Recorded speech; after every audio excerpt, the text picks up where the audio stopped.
Hi friends, ഈ പച്ചച്ചീര വെച്ച് നല്ലൊരു റൈസ് തയ്യാറാക്കിയാലോ. അതിനായി ഒരു കുക്കർ അടുപ്പത്ത് വെച്ച് ചൂടാക്കി അതിലേക്ക് നെയ്യ് ചേർത്ത് കൊടുക്കാം. നെയ്യ് ചൂടായി വരുന്ന സമയത്ത് നമുക്ക് സ്പൈസസ് ചേർത്ത് ഒന്ന് മൂപ്പിച്ചെടുക്കാവേ. ഇനി അതിലേക്ക് ചെറുതായി അരിഞ്ഞിരുന്ന സവാള ചേർത്ത് നന്നായി ഒന്ന് വഴറ്റിയെടുക്കാം. ഇനി അടുത്തത് ഇഞ്ചി വെളുത്തുള്ളി ചതച്ചത് കൂടി ചേർത്ത് ഇതിൻ്റെ പച്ചമണം മാറുന്നത് വരെ നമുക്കൊന്ന് മൂപ്പിച്ചെടുക്കാം.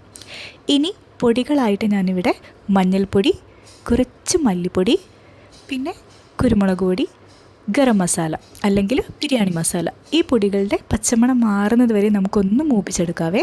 അതിലേക്ക് ചെറുതായി അരിഞ്ഞു വെച്ചിരിക്കുന്ന ചീര ചേർത്ത് നന്നായൊന്ന് നമുക്ക് വഴറ്റിയെടുക്കാം. ഇതൊന്ന് വഴണ്ട് വന്നതിന് ശേഷം നമുക്ക് 10 മിനിറ്റ് കഴുകി കുതിർത്ത് വെച്ചിരിക്കുന്ന ബസ്മതി റൈസാണ് ഞാൻ ചേർത്ത് കൊടുക്കുന്നത്. 1 കപ്പ് റൈസാണ് ചേർത്ത് കൊടുക്കുന്നത്. അതുകൂടി ചേർത്ത് നന്നായി നമുക്കൊന്ന് മിക്സ് ചെയ്തെടുക്കാം. ഇനി നമുക്ക് ഈ 1 കപ്പിന് 1.5 കപ്പ് വെള്ളം ചേർത്ത് കൊടുക്കാം. അത് തിളച്ച വെള്ളമാണ് ചേർത്ത് കൊടുക്കുന്നത്.